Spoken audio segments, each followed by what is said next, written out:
Hi everyone, welcome. My name is Marilyn Shannon and this is SkyWire. And today our conversation is going to be about the cultural gaps, the gender gaps, the race gaps, all the different ways that people identify themselves. And we're going to be talking about it through listening and how listening either magnifies the gap, changes the gap. I mean, what happens to the gaps? Do they become bridges because of listening? So tune in because you're going to hear some profound conversation from our amazing panel. So let me share with you who's here right now.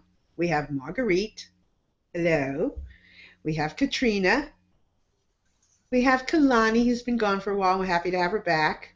And Jeremy. Hey, Jeremy. And Jamie. And Gail. And Elaine. And Dave. And we have our lovely duo, Mark and Heidi. Welcome, everybody. It's cool to have you all here.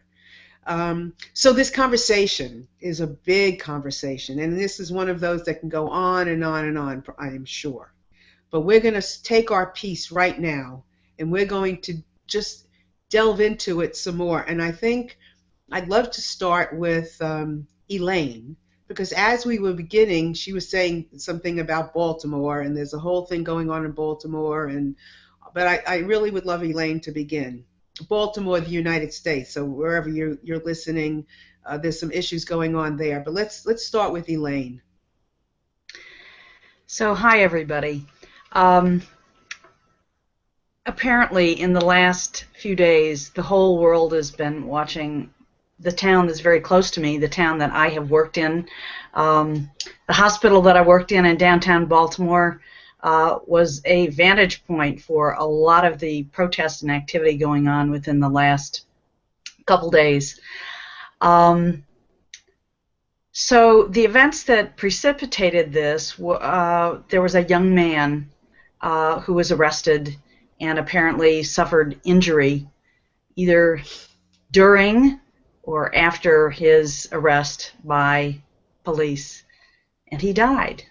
And like similar episodes in other cities around the United States, there's a lot of concern about police. You know what? I have to pause for just a moment. Okay. All right. Should we take over from you? Okay. All right. So there is this issue, and this young African American young man was killed while in police custody. Nobody really knows why. So it becomes this whole racial thing. So I don't know all the details, but when you carry information like that into our present day, we all have experiences every single day, whether it's with our children, whether it's with somebody we work with, a colleague, whoever it is. There are these differences. There are these changes that occur between people, and I would love to, tap into some of this. I mean, we have some of you here from different parts of the world, right? Different parts of our country. What is that gap, and how does our listening change it? What does the listening do to those gaps? So who wants to start? Who in particular has something they want to start with? Gail? Okay, sure. I would say that the gap is there when people are not listening. And as soon as we open up to our intuition or just whatever the listening means for us, I think it really cuts across the time-space continuum, language, even people who aren't alive anymore. That's what I personally believe, that when we listen, we're connected, we're not separated. And getting back to the what's going on with Baltimore now, and just what's happening, any kind of hostility like that, whatever happened to that guy, whoever did it to them, they were not listening. So I'll just leave it at that for now. Okay. Jamie?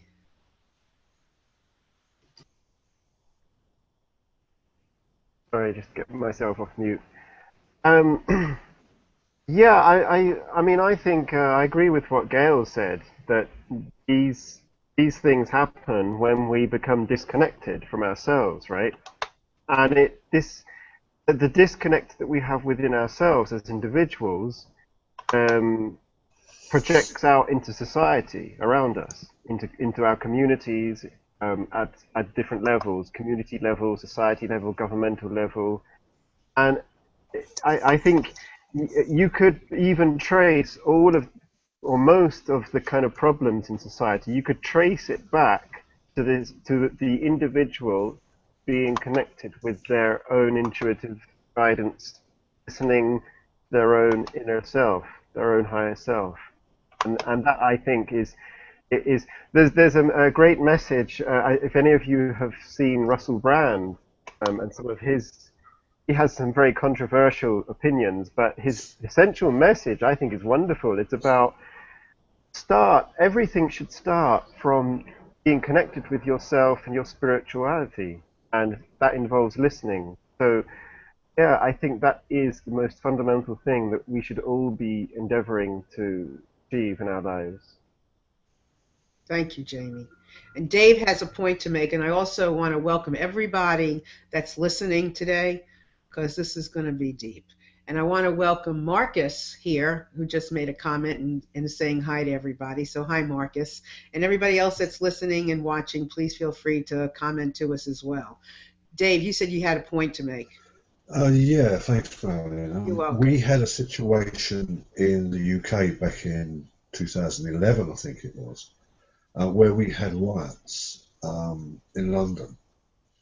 What caused them, I think it stemmed again from somebody being attacked or killed, or a racial murder, or something like that. And I was out of the country for most of that.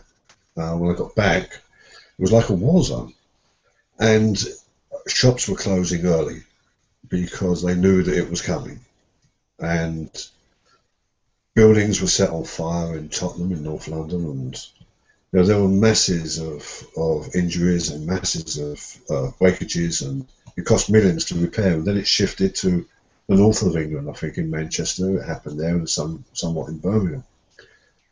And picking up on what Gail said, I think we hear so many people saying that they have no voice.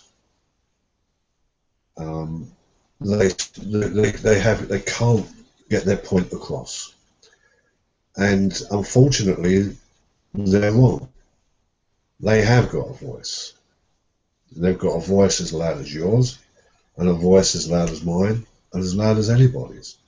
But unfortunately, the people they're speaking to sometimes are not listening. And that's the issue, is, as we said before, if we want to connect with people, we have to make sure we're using the same predicates, the same language, so our message fits the way that it has to be received.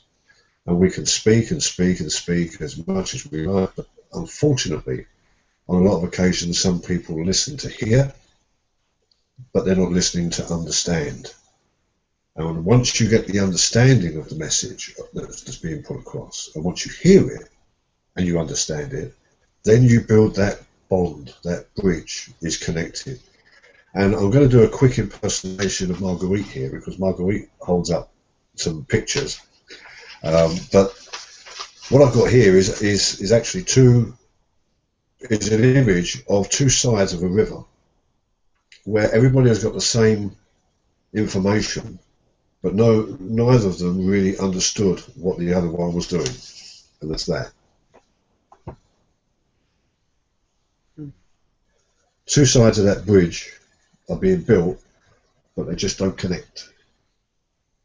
Interesting. And it's just a lack of clear, refined, pure communication being delivered and received in a manner that fits both sides. Right. These have all been wonderful points, and I would just want to address one thing Dave said about the person who's talking and not being listened to. If that person was listening to themselves, that also works, because when you listen to yourself, it don't matter if anybody listens to you or not. The idea is, if you listen to yourself, that's all you really need anyway, right? So It's you're right, and that gap just gets bigger and bigger because we're not listening enough, and we're not tuning into what to what we really need to listen to. So that's where the separation comes in. So that's beautiful. Thank you, Dave. Um, hi, Jeremy. Well, I wanted to say that, I think part of the issue that affects what's happening to society, we're we're all in our own individualistic islands, and we're not connecting with each other. We're not listening to our own intuition. We're not listening to our families, our friends, our we're disconnected from our own churches. And if you have that kind of individualism conflicting with a sense of community, then how can you have a prosperous, healthy community?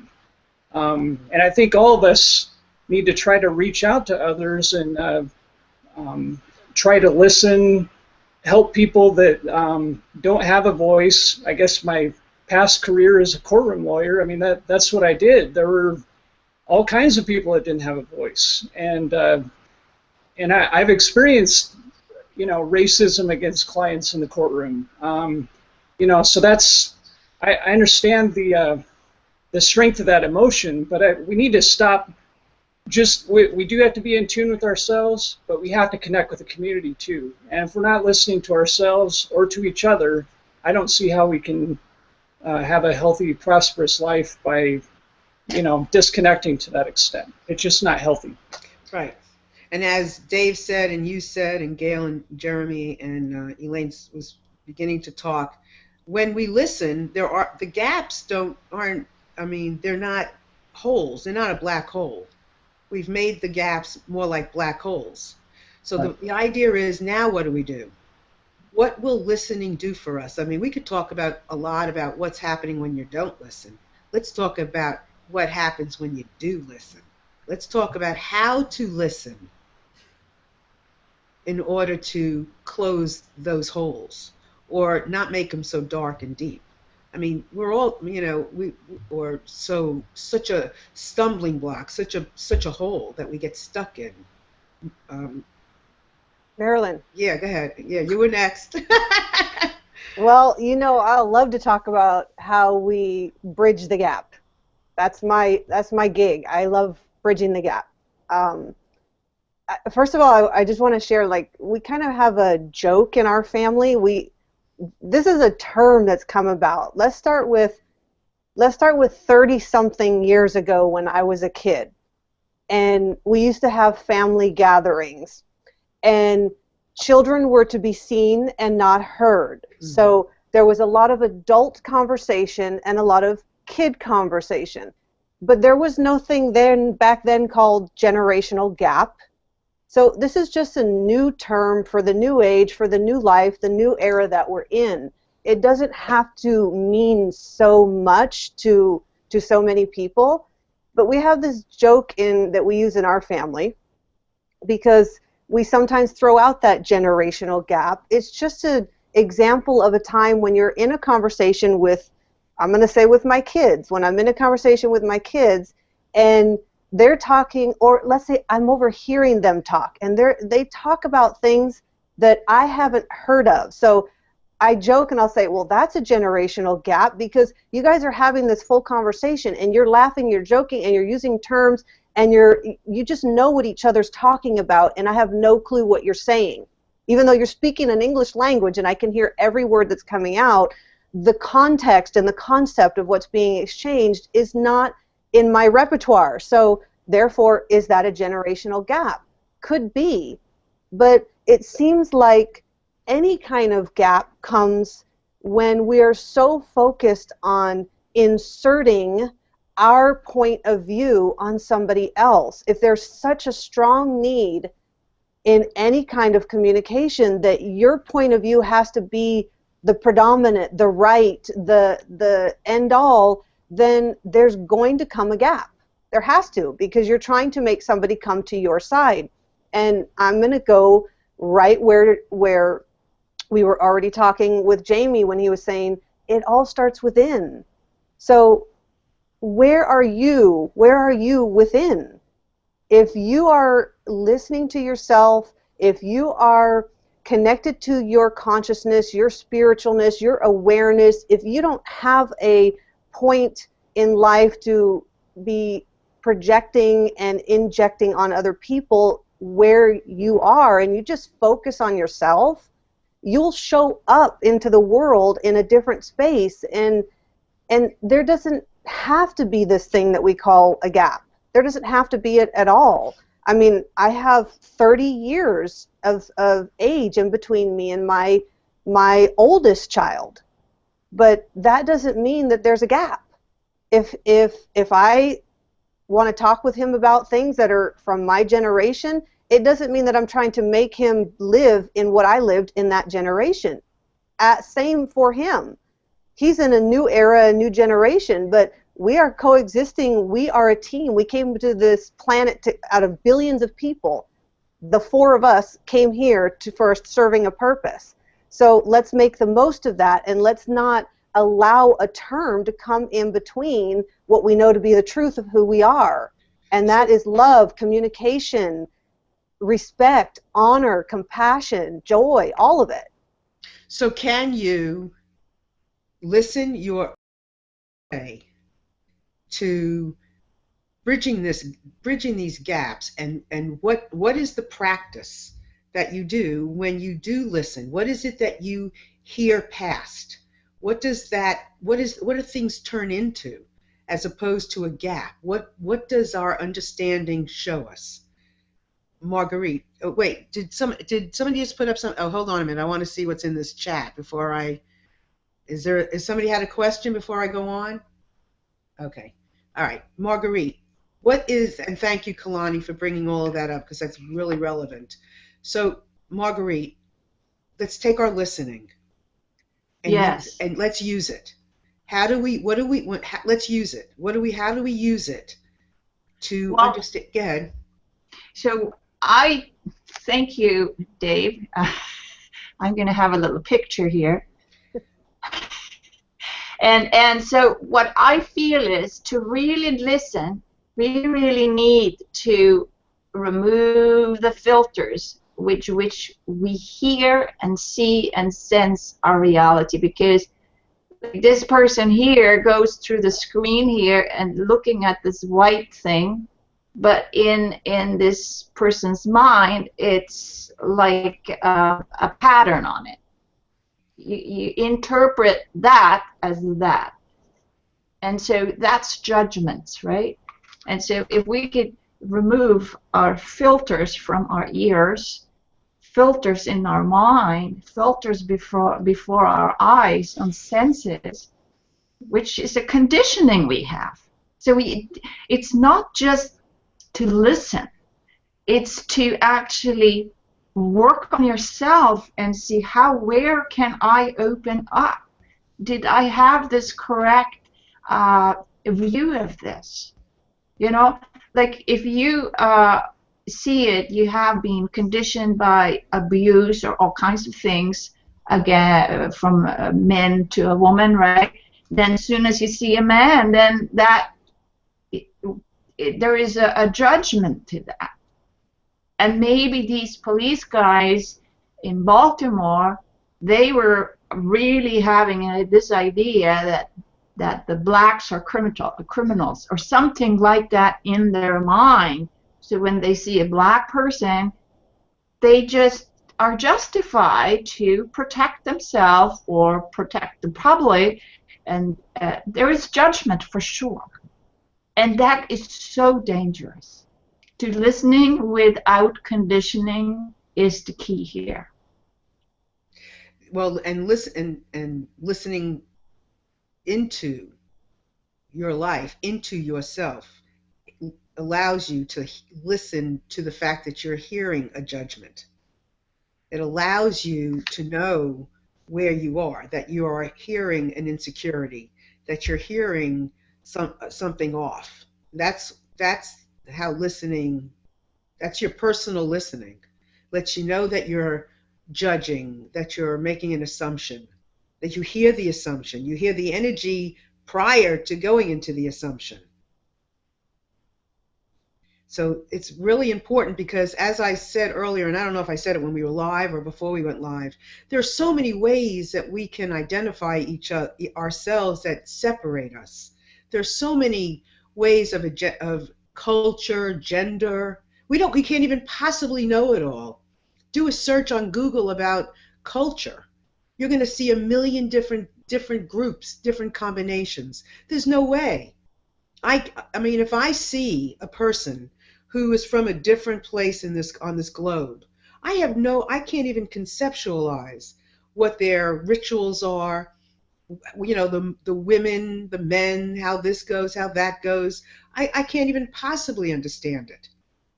Well, what can get me to connection, regardless of what shape their eyes are, what color their skin, their age, is listening. That is what's going to get me to that connection. So, great, perfect. And let's see, Katrina, yeah. Well, the words that were kind of coming to me as you guys were talking, it's about listening to the friction as well as the flow. Because when you can look at those two pieces, then you're saying, okay, when I'm interacting with this person or this type of situation, I'm feeling some friction. It's an indication that I want to listen deeper here. When things are in the flow, then you're like, hey, that feels good too. I want to listen into that and see what's working there, because that also lends itself to helping you set a stage for what you want more of. And so to me, I really look at it in those ways. I mean, you know, cultures aside, age aside, all of those pieces, it's still the same parts. You still have to listen to the friction and you have to listen to the flow to know where you need to do the work and what is already working. And I try to simplify it in that way. I don't have children, so I don't have that kind of conversation going on, but I do think that when I'm out and about and I see families together, or just within my own family and my sister and her kids, there is that friction that they can't see because they're the parents and they're maybe not listening to their kids in that way. And so to me, it's easier to kind of look at it as those two pieces. Fits for every situation. Yeah, that's a good point. Thank you. Good points. All right, so now we're going to the duo. Can you hear? Yeah, we're here. And I've wanted to say something about some of the motivation we have for the bad communication. And I feel sometimes particularly guilty of this here in Italy. Because whenever I'm with a group of Italians, they're jabbering away, and I try to say something, and I'm not even heard. You know, I'm not in tune with what they're talking about. They're not in tune with me. And one thing that I can do at that point is feel real sorry for myself. I become a victim, you know. Mm-hmm. And when I'm a victim, I don't have to be responsible for the outcome of this interaction. You know, I just don't have to do anything. I can just I can feel just fine, thank you very much, you know, in this irresponsible position. And I think this is a huge, huge thing when we look at these conflicts, because the black community feels like a victim. The police feel like victims, too.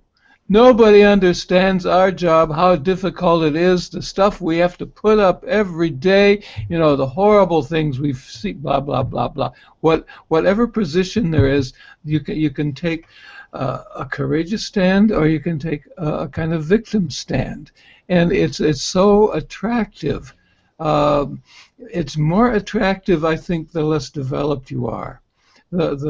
When you cannot see what you're doing, you can only do what you're doing, and so I really think the way out of this is increased awareness, increased personal development. You know, a way to not be caught up, where it doesn't seem like you need to be a victim. Where, well, I can't do anything about this. Blah. Okay. I would say this is not really dependent on personal development, victimism. I mean, everybody can enter into this space where we negate our responsibility. for what is going on, and we hide, it's not mine and somebody else is doing wrong and I'm okay, I'm fine, and they are doing this to me. So I think, too, that's a very big part. But I would like to read Marcus. He has written here a comment, and I think it's very important. He says, I think some of this perceived generation gaps, which was talked before about, comes down to the change in our own perception of things. With more experience, your opinion and views about things change. Communicating these views to people younger than you is difficult because, first, they don't have the same level of experience, and second, you yourself often forget that you were once at the same age and also did see these things completely different than you are doing now. Mm-hmm. Exactly, and there is the development thing. And yeah, development. Well, you're all saying really good points, because, and including Marcus. So thank you very much for that.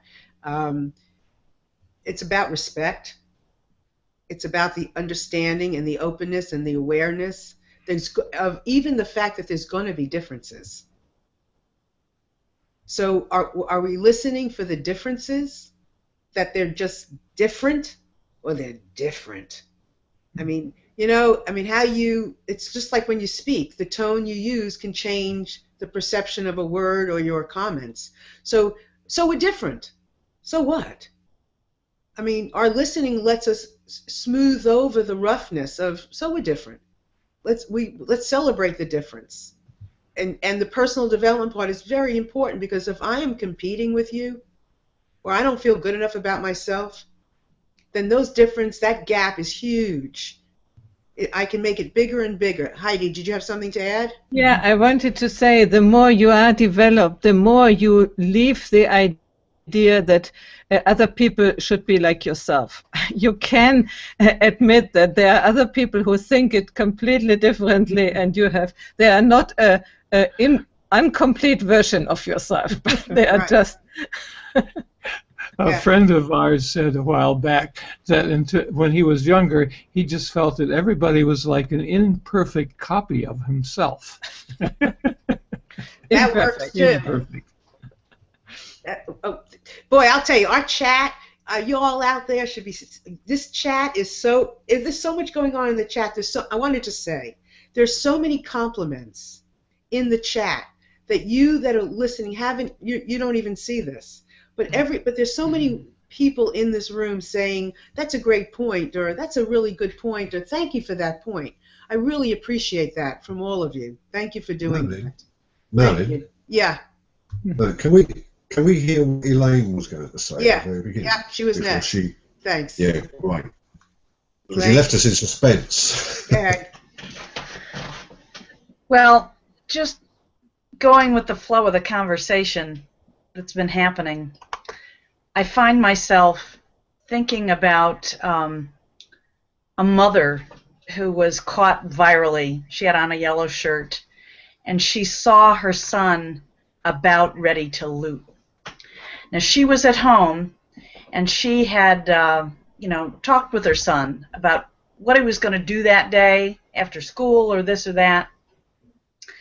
What, was he going to go somewhere? And he said, oh, I don't know. But she was listening to herself, because as she started watching the escalation of protest and looting that was going on, she thought, I bet my son is over at Mondawmin, and I'm going to go see. And if he's there, I'm going to be responsible. And so I really appreciated that wherever she was in her developmental spectrum, she was listening in the now moment to be responsive. And a lot of people have watched what her role was as a parent in guiding youth to be, responsible during chaotic times, or just responsible and communicative as they're raising their children. This is one of the big conversations that's going on in the advent of all these riots and protests and fires and looting going on in Baltimore. So I guess the thing I want to bring attention to, it comes back to your awareness and your acceptance of yourself in the moment. So for this mother, she was that, and she moved, and she didn't care whether people were watching her or photographing her. She had her sense of responsibility to communicate her value to her son and make an impact. And now there's further conversation happening about that. So I'll stop there. Thanks, Elaine. Yeah, it takes personal development to listen to yourself, to know when, like we said, when something is not jiving, and to know that, when you have teenagers, I know many of you might have children. I have a 19-year-old son. There's so much to learn from each other. I learned so much from him on a regular basis, and from my little grandson who spent the night here last night. And my daughter said to him this morning, "So Grandma made you a good dinner last night?" He said, "No, Grandpa did." Because I was busy. So, out of the mouths of babe. And I don't want to disallow those things. I think they're fabulous. So who's got a great point to make? Come on, Gail, go for it. Yeah, so first of all, what Elaine was just describing, that mother, this is like, I get welled up inside, because to me, that was pure love. That is what love is. It's taking responsibility for what you need to do for your child. It was listening. It's like that listening was love in action. So that's one thing I want to say. And then as a mother and a parent and the whole generational gap thing, just, I don't know, there's just so much for me to take in here about this from my relationship with my son, who's 12. You've met him. And so he's always pointing out to me about how I don't know what the heck he's talking about. Oh, they don't say that, Mom. They don't do this. And so he's always pointing it out to me. Plus the fact that he's a boy. He just has always been into stuff that, half the time, I don't know what the heck he's talking about, And so we'll get into these conversations, and even when he does something that I don't feel is right, a lot of times, I'm just aware of not really understanding him. And sometimes I catch myself wanting to teach him what's right, as opposed to just, connecting with him. You know what I mean? It's like when I really go inside and listen, I'll know exactly what I need to do in the moment. And maybe it's not about teaching him something at that moment. Maybe it's more about just, connecting with him and understanding how he feels. And, I think that that's what the listening helps us to do. We know what to do as a parent. Good. And the point is, there's nothing wrong with teaching. It's teaching with judgment. It's teaching because of somebody having lack or less than. Teaching, exchange of teaching, that's so important, because that language that they have that we don't know, or that I don't know, all we have to do is ask, what does that mean? You're right, but what I'm trying to say is that sometimes that's not what's really necessary in that moment. Sometimes what's more necessary is not to teach, but just to connect and to really understand how he feels. So that's... You're absolutely right. You're absolutely right. And it's zipping it up. Not having to know it all. Because, really and truly, what we might, like you said, what we could be teaching may not be what they need in the moment. So you're absolutely right. And at the same time, sometimes the teaching isn't a correction. It's just, have you ever thought of this? So who's got another good point? Come on. Jamie, you next? Yeah, just wanted to say a couple of things. Just to follow on what this line of conversation here, what Gail was saying. I think that's such a great perspective, Gail, and an amazing kind of learning or realization. And I imagine that probably just about every parent goes through that, right? That you kind of get to a point where you realize that you can't expect your kids kind of learn and do exactly what you're trying to teach them and educate them. It just doesn't happen like that, does it? It's in spite of our good intentions, the perspective I'd like to present here, particularly with families and children, is that you have to remember people like us here gathered today, we're kind of very spiritually awakened, we like to think. And for people like us, and I hope most people who are awakening like that, when you have children in your family, you have to remember that these are completely different individual living beings.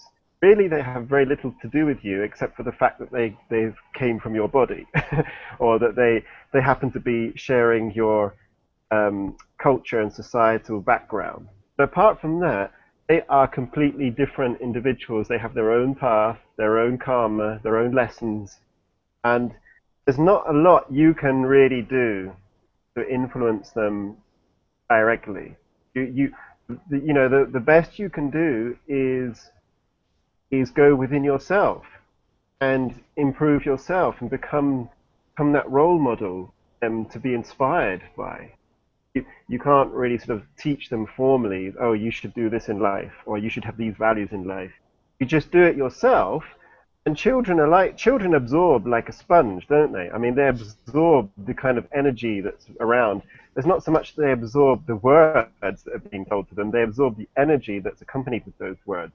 If you're educating your children from a point of your own self-awareness, the children will absorb that energy, and that's what will benefit them, that's what will influence them. And they have to go on their own path through their own life, making their own mistakes, even in spite of what you're telling them. If you provide them that environment of security, of spiritual groundedness, stability, then they will flourish. That's the perfect environment for them to flourish. And then just quickly, I just want to just throw in another perspective here. We've been talking about gaps and what are the gaps in listening, and I just want to give a different perspective here. For me, the word gap in listening is it's in the gaps where the listening really happens, because in communication between people and also in your own head, there's a lot of noise, a lot of emotions and thoughts and worries and anxieties, and when you can find the gaps, that stuff, that's where the listening occurs. That's where you really start to hear the truth behind whatever message it is. So for me, the gaps are the point of contact with your spiritual self. I just thought I'd throw that in. Wow. Well, I got to think about that. So the gaps. So say that again. The gaps are. The gaps are the gaps between the noise in your head or in your being. Gaps between the noise between you and another person. Those gaps are the moment of stillness where you connect with your spiritual self. That's where the listening really happens. Is that the pause? Right. You could say it's like a pause, but sometimes it happens so quickly that it doesn't really seem like a pause. It just seems like an instantaneous connection in some moment where you get that intuition. So are you saying then the gap that we're talking about is actually an opportunity? Yeah, you could say that, but you have to foster those gaps. You have to cultivate it. You have to, through your own spiritual practice and awareness and general growth, you have to encourage more of those gaps to happen in your mechanism of thinking. So the gaps between us are actually opportunities, and they're actually... I would say it's the gaps between the noise. There's a lot of confusion that goes on in communication. When we're trying to talk to somebody, there's often a lot of unfocused, rambling, wasted energy noise that doesn't really have any meaning and focus. But if you look between the gaps, if you look for the gaps between all that noise, then you can find the real communication. And it's the same in yourself. For anyone who does meditation, you can think of it in terms of when you meditate, it's the gaps between your thoughts. That's where you kind of connect with that spiritual self. Yeah, it's a very, very interesting point. We can keep, Marguerite, is that your hand up? Yes. Okay, hold on 1 minute, because there are a couple of comments that I want to bring up. Is anybody else running the comment tracker besides me? I've got it on my You have it on iPhone. yours? No, I've got it on my iPhone. Okay. I still don't know how to use Right. Well, this. here is one. But So I can Marcus find it. said it was a very good point, Adelheid. We just have to learn to more fully accept people as they are, not try to form them in the image that we have in our minds. Yes, that's a great comment. And then I want to go to the next one. There was somebody. Okay, here. And I thought this, and I Cull Binder. That's a beautiful name. Absolutely, Gail. She agrees with you. Sometimes it's all about being in the moment and connecting rather than always have to be thinking about the future and teaching. Absolutely. I appreciate that also. Thank you for bringing that up. Okay, have I missed anything? Okay. Okay, so Marguerite. Yes. I can only see the screen here. Have you white boxed? Yeah. Let me see. I got to get it off. You can't Because see I me? want to share a picture here that was inspired by Jamie's talk here. Okay. All right, hold on. Let me get it off. You have to unpin it there. Yeah, there. It's unpinned. Okay, so Right. here There you go. I have this picture here, and I saw this stream of blah blah blah blah blah blah, blah and there's like these little gaps in between here, and to listen to those and make those little gaps. Can you see that? Mm-hmm. Mm-hmm. So And what so do you I say? did. What are you saying? So those little gaps are what? Well, it's in between this stream of words that we listen, because, and I totally agree with Jamie, if you listen to that is between the noise, the words, then you can perceive the meaning and the energy that the person actually wants to convey. Because when we talk, it's not necessarily that we use words that the other person can perceive. But if the other person listens between what I'm saying, let's say, then they can perceive what my actual meaning with these words would be. And so that's how I would want it to be listened to. And that's what I want to listen to other people when they do. That's a good, very excellent point.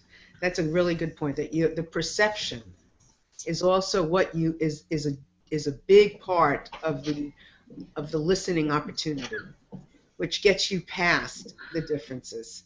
And Elaine is smiling. That's a good thing. What? Is there something you want to say? I was just noticing that Dave had made a little comment in the Hangout Room chat box. Spiritual Awakening sounds like a great name for coffee. Made me laugh. But I have another comment that I'd like to that I would like to make, and that goes on from talking about the gap, and especially from what Jamie was saying. I remember Wayne Dyer, when teaching about meditation, he would say, you want to get into the gap. And if I'm recalling what some of his teaching was, he'd say, when you think about breathing is like, there's an in-breath. We could even say that's like a polar opposite of out-breath. And in between the in-breath and the out-breath, there's some minute, tiny point of time where there's neither the in-breath or the out-breath. And he said, that's the gap that you want to get into. And think of going into that gap as the spaciousness that we ultimately are. I mean, we tend to identify ourselves as these human beings at this point in time, in this culture, in this city, with this event or condition going on, but that is such a, that's just our temporal experience of self. But if we dare to remember, I really am the awareness or the spaciousness, that's my truer self. And if we can remember that with our breathing, then we can move out of the state of polarity of me and them, whoever that person is. So, and find and remember that truer thing. In the practice of Reiki, just like in the in whatever Asian expression of Namaste, you know, the divine in me honors the divine in you. And if we can, you know, if we can remember that, no matter what the outer configuration or drama that's going on, if we just have that spark of remembrance, then it's so easy for the perfect expression to come forth that, you know, that will be nourishing to this individuated self and the other one, and you could say the whole temporal circumstance that's going on. And that kind of awareness is directly related to, you know, listening, to be present, and if you're remembering the truth that's going on, what will emerge will bless everyone. Thank you, Elaine. So the point is to bridge the gap, we've got to get into the gap. So to bridge the gap, to listen to bridge the gap, you have to listen to get into the gap. Katrina? Yeah. Well, and how are we listening? You know, the story that Elaine and Gail talked about with the woman and her son, she wasn't just listening to the words he was saying, she was listening to his nonverbal communication. She was paying attention to what his normal behaviors were and comparing it to, hey, he's acting a little off today. So I think a lot of times those gaps don't have to be filled with words.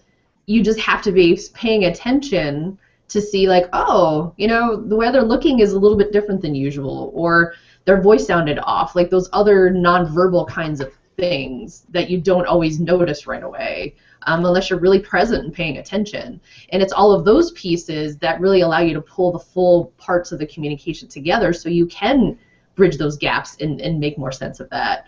And really, energetically, we're communing on a variety of levels, not just with your ears. So it's important to remember those other factors when you're filling in the gap too. And realize when you're judging what you're hearing, because they aren't necessarily words, and you may be interpreting them in a specific way, it's really important to be mindful of not judging it and just kind of taking it in as information.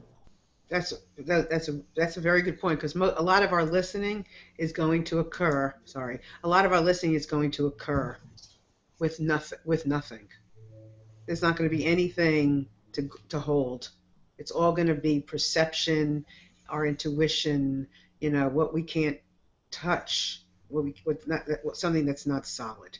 And looks like Heidi got your finger up. Yes, I have the finger up because I want to bring it back a little bit to the non so much spiritual part with a comment of Kulbinder. She says, if you want to bring it up, as we work towards bridging the cultural and generational gap, we have to understand that there are different points of reference. My parents were born and raised in India with completely different points of reference growing up there versus mine, being born in Canada, with many different opportunities that I have access to, and understanding that they just don't have the same personal experience I do. So I have to educate them to my reality and learn what theirs were. And I think this is a very, very, very important comment she is doing about the perspective we have. We have by our environment, we have by our upbringing, we have by our culture. And as long as we think, and many think, our own culture is the best one or the right one. I mean, Italians say that, Americans say that, probably Germans We're right, too. though. Yeah, you are right, Yeah. always, yeah. So as long as we think in these ways, we cannot bridge the gap, because as long as we think we have the truth and how we work and how we are, how our lifestyle is, this is the right one, then how can we understand other people's. How can we listen? How can we listen? We don't listen, because we would go into India, for instance, and look, oh, these poor people, blah blah blah blah, and then we go home and are happy to have air conditioning and throw away all the the money into gasoline and whatever, instead of Mhm. saving. So thank you, Kulbinder. I really liked your comment. Yes, that was great, because there's a lot of kids today that are brought up with parents that don't speak any English, and they're in school and they are interpreting for their families, and they're right in the middle. So let's see. Kalani, Jeremy, and Dave haven't spoken in a while. Dave, you're next, and then Yeah, I was Kalani just and gonna Jeremy too. Yeah. Thanks, Marilyn. I was just going to reiterate something that Heidi mentioned, but also Kulbinder wrote, and that was we have to understand that there are different points of reference. It goes back, I think, with empathy, when understanding another person's point of view and where they're actually coming from and what's important to them. The thing with this business that we were speaking about at the very top of the hour, with Baltimore, and also alluding to London and Manchester riots about 5 years ago now, is again something that Jeremy mentioned, is connection. We have a situation here where it is always this riot, this looting, stems from somebody with an issue or some incident to do with the police or law enforcement. And to a great extent, it's a trust issue. And a lot of the time, building a bridge with somebody is a trust issue, and fear stops us connecting with people. Fear stops us from building this bridge or connecting with people. But trust, once we've got that connection, trust is the thing that keeps you connected. And so when you're speaking to somebody and you're doing this sparring, this dance around each other without making any relevant hits or points to that person, or you're hearing what you want to hear instead of the message that they want to convey, our connections sometimes are like watching a foreign movie with the wrong subtitles. We just don't understand what's going on until we do take, as Jamie said, this space to allow something to grow within there. And the pauses and the space is really us creating a context in which we can build this bridge. We cannot build a bridge unless we've got the room. We can't span this divide unless there is room for us to build this expansion bridge between that person and us. And the only way that we can do that is from silence, from that space where we create the context from which that allows us to build this bridge within. And I think having the empathy with somebody and understanding how important this issue is, it's not just noise. You know, I spent a lot of time visiting my aunt before she died a few years ago in hospital. And I saw so many people on these walls who would ask the nurse for something, and the nurse would go off to either get it or organise it or do it, but then 9 other people would ask them something. And so on a scale of 100%, my aunt's desire, my aunt's question, my aunt's need was 100% to her. But with the best will in the world, it was only 10% to the nurse. And that is the natural course of things. But in some instances, we don't even have, in these situations like this looting and rioting and people saying they don't have a voice, no one listens to me, they haven't even got that 10% of listening by that other person. It's because you're different, you're alien, you don't look the same, you don't sound the same. I don't know whether or not I'm receiving the right message. You could be lying to me, and it's fear. And a lot of the time it boils down to fear, which stops that connection. Right. Need creates that necessity, but trust is the only thing that will keep it connected. I would That's me. like to immediately go in, because for me trust is, it's true what you say, but it's one of the most difficult features, qualities we can develop. And you know, just as an example, my little dog, we have never done anything to him, but often he doesn't trust. He just, you know, he doesn't, in certain times, he doesn't want that I get him. And I mean, we have all these little dogs in us, and even if we have had 100 good experiences with a person, and one not so good experience can ruin the whole trust thing. So I would like, I think it's right what you say, but how can we build the trust? How? What are the practices we can adopt and maybe teach, or maybe, I don't know, how can we create trust? That's my question to you, Right. Dave. Well, let me, Kalani, Jeremy haven't spoken in a while. Dave, you want to? That's a big answer. Maybe Well, it's something that comes up in the seminars that we run. Yeah. You know, is trust, and trust is something that you acquire over time. But all the underpins it. What underpins it is being authentic in what you say and do. Is doing what you said you were going to do, when you said you were going to do it, how you said you were going to do it. And the only way that you can find that out is by listening to what somebody asked you to do and asked you for. And that really is something that takes a long while to acquire trust, but it takes a second to lose it. Well, we're gonna do a whole. Maybe we'll do a whole show on that issue. But I want to give some time to Kalani and Jeremy before we're done, and I want to thank everybody that's listening.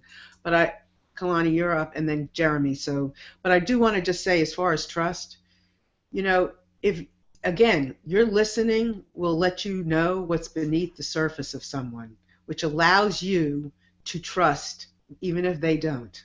And trust is something that you don't just do, you know, this moment and then you don't do it again. If you're a trusting person, you're a trusting person, and you come from your trust.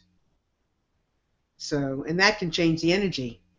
I mean, how your energy is can shift the energy of somebody else. So, Kalani, and you're all great, but I want to go to Kalani because she hasn't spoken. Then Jeremy, go.